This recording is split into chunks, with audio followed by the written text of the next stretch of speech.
नमस्कार दोस्तों, आपका स्वागत है अपने YouTube चैनल PFP में। आज हम मुथूट फाइनेंस के बारे में चर्चा करने वाले हैं। स्टॉक अपने ऑल टाइम हाई से 40% क्रैश हो चुका है, भारी गिरावट देखने को मिली है। तो क्या ये मौका है या फिर धोखा है? खरीदारी करनी चाहिए या फिर और वेट करना चाहिए? इसके बारे में आज हम चर्चा करने वाले हैं। सबसे पहले कंपनी के रिजल्ट्स पर एक बार नज़र डाल देते हैं। नेट सेल्स हमें ईयर ऑन ईयर बेसिस पे 2.69% नीचे जाता हुआ नजर आया। नेट प्रॉफिट में 2.25% की गिरावट हुई है। एबिटा हमें 2.1% नीचे जाता हुआ नजर आता है। तो क्लियरली रिजल्ट्स हमें अच्छे नज़र नहीं आते हैं। कोई खास ग्रोथ हुई नहीं है, खास क्या बिल्कुल ग्रोथ आपको दिखाई नहीं पड़ती है। 2% की गिरावट देखने को मिल रही है। गोल्ड लोन बिजनेस में कंपटीशन भी काफ़ी ज़्यादा बढ़ चुका है और अभी नहीं, कुछ क्वार्टर से आपको ये रिफ्लेक्ट होता हुआ नजर आता है। तो ये कुछ रीजंस हैं कि क्यों स्टॉक में हमें गिरावट देखने को मिल रही है। फंडामेंटल्स के बारे में बात करें तो प्रोडक्ट वाइज रेवेन्यू ब्रेकअप के बारे में चर्चा करते हैं। इंटरेस्ट इनकम से 98.4% का रेवेन्यू आता है, सर्विस चार्ज से 0.8% और अदर से 0.7%। लोन ब्रेकअप के बारे में बात करें, 91.1% गोल्ड लोन है, व्हीकल लोन 0.8% है, हाउसिंग लोन 2.1% है और अदर से 5.2%। तो मेन फोकस इनका गोल्ड लोन पर ही है। लोकेशन वाइज ब्रेकअप के बारे में बात करें तो 100% का रेवेन्यू इंडिया से ही आता है। फाइनेंशियल ट्रेंड आप देख सकते हैं, अच्छा नजर आता है। रेवेन्यू में आपको अच्छी ग्रोथ नजर आती है, प्रॉफिटेबिलिटी भी आपको बढ़ती हुई नजर आई है। लेकिन पिछले कुछ क्वार्टर का जो ट्रेंड है इतना ज़्यादा अच्छा नजर नहीं आता है।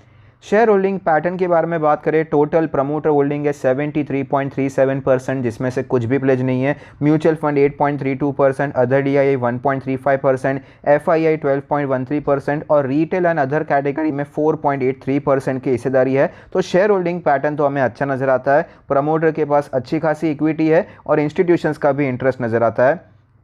एनालिस्ट के रेटिंग के बारे में बात करें तो 18 एनालिस्ट ने स्टॉक को कवर किया है, जिसमें से 83% का मानना है कि खरीदारी करनी चाहिए। आप टारगेट्स देख सकते हैं, हायर साइड पे 102% का अपसाइड है, मीडियन 60% का अपसाइड है और लोअर साइड पे 13% का अपसाइड दिखाई पड़ता है। इसका मतलब है जो थोड़े बहुत एनालिस्ट सोच रहे थे कि स्टॉक में गिरावट हो सकती है, उनके हिसाब से भी 1242 के नीचे नहीं आना चाहिए था। लेकिन स्टॉक में कितनी गिरावट हुई है हम सभी को पता है।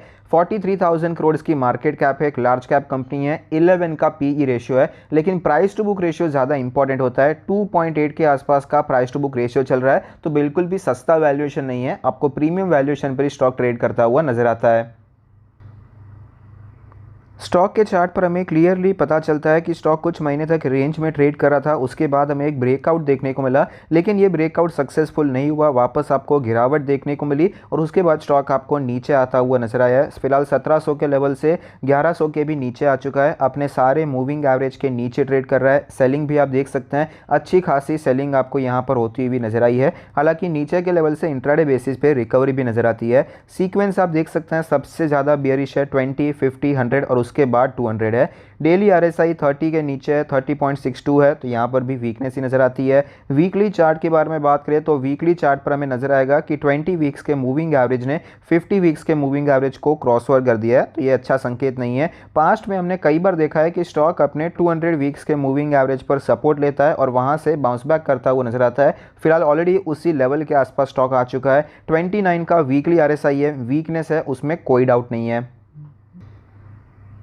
इंपॉर्टेंट लेवल्स के बारे में बात करें तो सबसे पहले सपोर्ट डिस्कस कर लेते हैं। 1000 के आसपास का इंपॉर्टेंट सपोर्ट है। इंपॉर्टेंट किस लिए है? क्योंकि यहाँ पर ऑलमोस्ट यहाँ पर इसका ऑल टाइम हाई था, फिर क्रैश हुआ, फिर ब्रेकआउट देखने को मिला, एक अच्छा बेस बनाया, उसके बाद आपको रैली देखने को मिली। तो 1000 रुपये का लेवल इस हिसाब से काफ़ी इंपॉर्टेंट हो जाता है, एक साइकोलॉजिकल सपोर्ट भी हो जाता है। रेजिस्टेंस के बारे में बात करें तो 1250 के आसपास रेजिस्टेंस है, क्योंकि यहाँ पर कॉन्सोलिडेट करने के बाद आपको ब्रेकडाउन देखने को मिला और यह तेज़ी भी आप देख पाएंगे यहाँ से शुरू होती हुई नजर आई थी। तो एक्चुअली ये लेवल इंपॉर्टेंट सपोर्ट था, लेकिन जैसे ही ये लेवल टूट गया तो ये लेवल अभी स्टॉक के लिए रेजिस्टेंस की तरह दिखाई पड़ता है। देखा जाए तो एक्चुअली स्टॉक में कई सारे इंपॉर्टेंट सपोर्ट टूट चुके हैं। ये इंपॉर्टेंट था, ये लेवल इंपॉर्टेंट था, फिर ये भी काफ़ी इंपॉर्टेंट लेवल था, लेकिन ये सारे लेवल हमें टूटते हुए नजर आते हैं। तो स्टॉक में वीकनेस है, उसमें कोई डाउट नहीं है, तो उसी प्रकार से हमें काम करना ज़रूरी हो जाता है। अगर आपका व्यू शॉर्ट टर्म का है तो मेरे हिसाब से जब तक ये स्टॉक 1250 के ऊपर नहीं निकल जाता है तब तक यहाँ पर काम करने से बचना चाहिए। मिड टर्म के बारे में भी बात करें तो पोजिशनल ट्रेड के लिए 6 महीने 1 साल के लिए देखा जाए तो अच्छे लेवल पे 200 वीक्स का मूविंग एवरेज भी हमने देखा,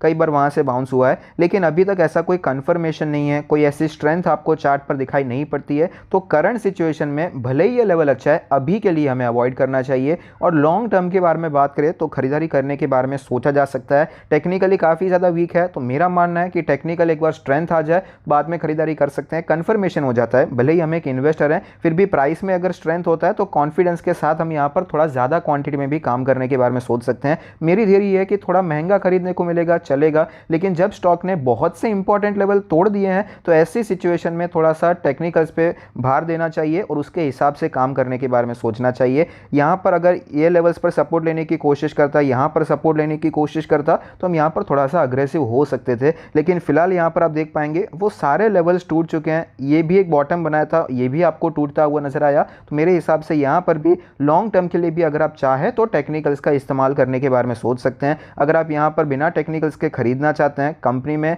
एज ऑन डेट बहुत ज़्यादा कुछ खराब हो गया है, कंपनी खत्म हो गई है कंपटीशन की वजह से, ऐसा बिल्कुल भी नहीं है। हेल्दी कंपटीशन मार्केट में कई बार आपको दिखाई पड़ता है, इसमें कोई बड़ी बात नहीं है। जब ये रिलायंस जियो मार्ट का शुरू हुआ था तब भी डिमांड के बारे में यही बोल रहे थे डिमांड खत्म हो जाएगा, लेकिन वो 2500 से 6000 तक जाता हुआ भी नजर आया। तो अच्छे क्वालिटी बिजनेस है, खरीदारी कर सकते हैं, लेकिन बिना यहाँ पर आप टेक्निकल एनालिसिस के खरीदारी कर रहे हैं तो मेरे हिसाब से छोटी क्वांटिटी में खरीदारी करना चाहिए। बहुत ज़्यादा अग्रेसिव इस फिलहाल पार्ट में नहीं जाना चाहिए क्योंकि इंपॉर्टेंट सपोर्ट्स टूट चुके हैं। पॉजिटिव्स के बारे में बात करें तो कंपनी के फंडामेंटल्स अच्छे हैं, ग्रोथ भी हमें अच्छी नज़र आती है अगर हम फाइनेंशियल ईयर्स को देखते हैं। हालांकि पिछले क्वार्टर्स इतने अच्छे नहीं गए हैं। शेयर होल्डिंग पैटर्न भी अच्छा है, DIS का स्टेक भी ऊपर जा रहा है, मोस्ट ऑफ द एनालिस्ट भी बुलिश नज़र आते हैं। नेगेटिव्स के बारे में बात करें, टेक्निकल्स काफ़ी ज़्यादा वीक चल रहे हैं। FIA का स्टेक आपको कंटिन्यूसली कम होता हुआ नज़र आया, वैल्यूएशन अब भी प्रीमियम है, नंबर्स भी वीक नज़र आते हैं और गोल्ड लोन के बिजनेस में कॉम्पिटिशन भी नज़र आता है। तो ऐसे सिचुएशन में करना क्या चाहिए, शॉर्ट टर्म और मिड टर्म के लिए तो वीक है, अवॉइड करना चाहिए। लॉन्ग टर्म के लिए खरीदारी करना चाहें थोड़ी बहुत खरीदारी करने के बारे में सोच सकते हैं, लेकिन मेरा सजेशन ये रहेगा कि एक बार टेक्निकल स्ट्रेंथ आ जाए उसके बाद आप एग्रेसिवली लॉन्ग टर्म में काम करने के बारे में सोच सकते हैं। आई होप आपको ये वीडियो पसंद आता है, आपके इन्वेस्टमेंट और ट्रेडिंग डिसीजन में आपको ये मदद करता है। Thank you, stay happy, happy investing.